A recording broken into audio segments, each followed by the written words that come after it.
Hello everyone, welcome to the study close. My name is Prashant Mishra और हम आपके लिए लेके आए हैं इंटरनेशनल ऑर्गेनाइजेशन की सीरीज जो डेली 6 बजे शाम में हम लोग लेके आते हैं। उसमें आज हम लोग किसके बारे में पढ़ेंगे? सासेप के बारे में पढ़ेंगे। सासेप मतलब South Asia cooperative environment programme के बारे में पढ़ने वाले हैं। ध्यान से देखना, बहुत कम लोगों को इस ऑर्गेनाइजेशन के बारे में, इस प्रोग्राम के बारे में पता होता है। तो फर्स्ट थिंग फर्स्ट, ये कैसा ऑर्गेनाइजेशन है?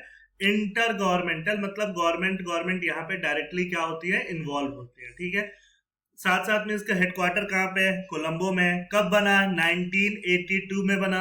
किस काम के लिए बना? नाम में इसका काम छुपा हुआ है, protection, management and enhancement of the environment. Basically environmental concerns के लिए बना कि इन्वायरमेंट का प्रोटेक्शन कैसे किया जाए, मैनेजमेंट कैसे किया जाए, उसको इंप्रूव एंड एनहांस कैसे किया जाए। कौन सी कंट्री जिसकी मेंबर है? साउथ एशियन कंट्रीज जिसकी मेंबर है। साउथ एशियन कंट्रीज मतलब अफगानिस्तान, बांग्लादेश, भूटान, इंडिया, मालदीव, नेपाल, पाकिस्तान एंड श्रीलंका, ये सारी ही इसकी मेंबर है। आप यहाँ पे सारे मेंबर्स को देख सकते हो, उनका ज्योग्राफिकल लोकेशन देख सकते हो। ये कौन सा कंट्री है? इंडिया। यहाँ क्या है? पाकिस्तान। यहाँ पे क्या आ जाएगा? अफगानिस्तान। यहाँ आएगा नेपाल, यहाँ आएगा भूटान, यहाँ आएगा बांग्लादेश, ये रहा श्रीलंका और यहाँ पे आ जाएगा मालदीव। तो आप काउंट करो तो 1 2 3 4 5 6 7 8, टोटल 8 कंट्रीज इसकी मेंबर स्टेट्स है। तो आपको ऐसे याद रखने में क्या होगा, आसानी होगा। ठीक है। मेन मिशन क्या है? तो मिशन रीजनल कोऑपरेशन ही है। किसमें? इन्वायरमेंट में, इन्वायरमेंटल कंसर्न्स में, both natural and human context में सस्टेनेबल डेवलपमेंट कराना है। सस्टेनेबल डेवलपमेंट किसको ध्यान में रखते हुए? इकोनॉमिक एंड सोशल डेवलपमेंट को ध्यान में रखते हुए ये इनका मिशन है।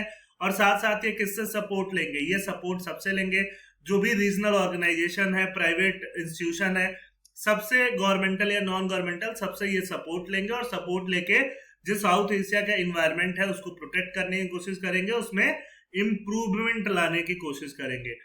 सासेप ने कौन कौन से प्रोग्राम लॉन्च किए हैं वो देख लेते हैं। तो फर्स्ट प्रोग्राम है साउथ एशियन सीज प्रोग्राम। ये बेसिकली सासेप का प्रोग्राम नहीं है, ये यूएनईपी का प्रोग्राम है। यूएनईपी मतलब यूनाइटेड नेशन एनवायरनमेंट प्रोग्राम। तो यूएनईपी के बारे में किसी और दिन डिटेल में पढ़ेंगे। यूएनईपी ने रीजनल सीज प्रोग्राम लॉन्च किए हैं सीज के प्रोटेक्शन के लिए। ऐसे 18 प्रोग्राम यूएनईपी ने लॉन्च किए, उसमें से एक कौन सा है?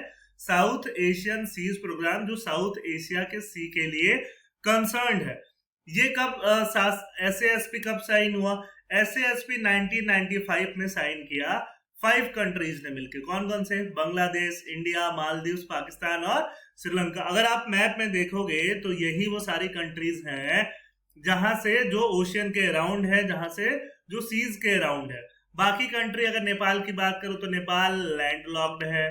इसके अलावा आप बात करोगे भूटान की तो वो भी लैंडलॉक्ड है। अफगानिस्तान की बात करोगे तो वो भी लैंडलॉक्ड कंट्री है। तो उन तीनों कंट्रियों को छोड़ के इन 5 ने इस पे साइन किया था एसएएसपी। तो एसएएसपी का हेडक्वार्टर भी सासेप का हेडक्वार्टर में ही है। ठीक है। मेन काम क्या है? मेन काम है जो कॉमन बॉडी ऑफ वाटर है उसको प्रोटेक्ट करके रखना है, यही इनका मेन काम है। किसी भी तरह का चैलेंज आ रहा है, चाहे वो सोशियो इकोनॉमिक चैलेंज हो या पॉलिटिकल चैलेंज हो, उससे इनके इन्वायरमेंटल डिग्रेडेशन को बचाना है, केमिकल वेस्ट से बचाना है, कोस्टल डेवलपमेंट करना है और मरीन रिसोर्सेज का कंजर्वेशन करना है। तो ये एसएएसपी प्रोग्राम के अंदर इनको करना है। एसएएसपी ने क्या क्या एक्टिविटीज लॉन्च की है? एसएएसपी ने बहुत सारे एक्टिविटीज लॉन्च किए, मैंने यहाँ पे 3 मेंशन करके रखा है। पहला क्या है? Oil spill contingency plan. मतलब जब शिप वगैरह से, कंटेनर से क्रूड ऑयल लेके आते हैं तो क्रूड ऑयल कई बार होता है सीज में फैल जाता है। ठीक है। तो इसको कैसे हटाएं, यहाँ से जो स्पिल का मैनेजमेंट है उसको कैसे दुरुस्त करें, उसके लिए प्लान बना के रखा है। इसके अलावा कोरल रीफ के लिए, कोरल रीफ के प्रोटेक्शन के लिए, कोरल रीफ की ब्लीचिंग को रोकने के लिए अलग से टास्क फोर्स बना के रखा है।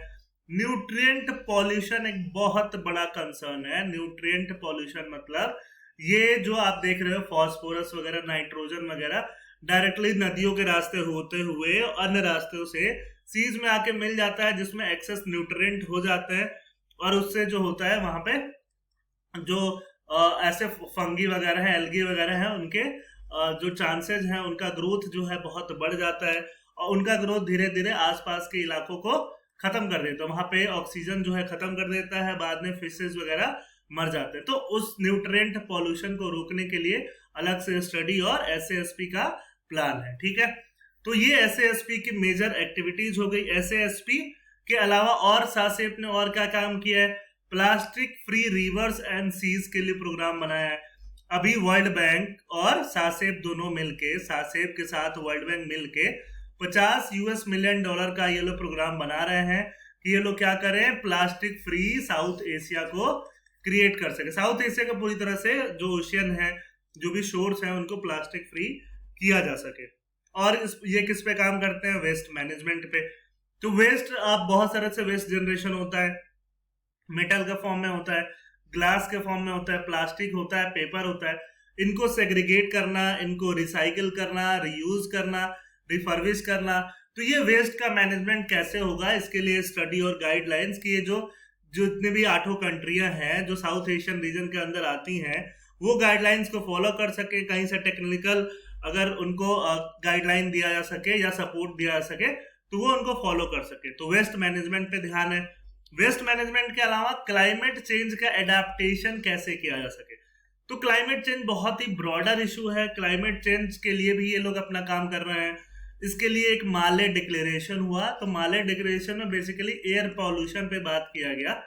एयर पॉल्यूशन पे क्या बात किया गया कि सल्फर डाइऑक्साइड और नाइट्रोजन के जो ऑक्साइड है वो बहुत ज्यादा मात्रा में साउथ एशिया में रिलीज होते हैं, उनको कैसे भी कंट्रोल करने की जरूरत है। उनको कंट्रोल नहीं किया गया। एसिड रेन और बाकी सारी समस्याएं फ्यूचर में देखने को मिल सकती हैं। तो इनका इस पे माले डिक्लेरेशन भी हो चुका है।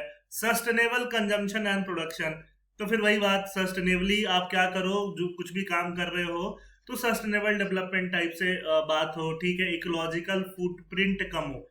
इकोलॉजिकल फुटप्रिंट का मतलब क्या होता है कि ग्रीन हाउस इमिशन को कैसे भी कम किया जा सके और सस्टेनेबली डेवलप किया जा सके पूरे साउथ एशिया को। तो इन पे भी इनकी रिसर्च एंड पब्लिकेशन है।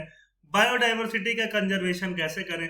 तो बेसिकली ये सारे जो भी इनके इनिशिएटिव है इन्वायरमेंटल कंसर्न्स को लेके है, सारा का सारा इन्वायरमेंट से केंद्रित है। इनमें सबसे बड़ी प्रॉब्लम ये आती है कि सासेप की जो मीटिंग्स होती है वो रेगुलर नहीं हो पाती। मीटिंग रेगुलर नहीं हो पाती क्योंकि इंडिया, पाकिस्तान, ये सारी कंट्रियां यहाँ पे हैं। पॉलिटिकली सासेप बहुत ही चैलेंज हो जाता है। पॉलिटिकली यहाँ पे बहुत प्रोग्रेस नहीं हो पाता है। तो सासेप को पॉलिटिकल इश्यूज से मुक्त रहने की जरूरत है क्योंकि इन्वायरमेंट सबका है और सबको मिलके इन्वायरमेंट को प्रोटेक्ट करना है। तो इस लेक्चर में बस इतना ही। बाकी हमारा यूट्यूब चैनल आप जरूर सब्सक्राइब करो, हमारा ऐप डाउनलोड करो और कोर्सेज का आनंद उठाओ। थैंक यू, जय हिंद।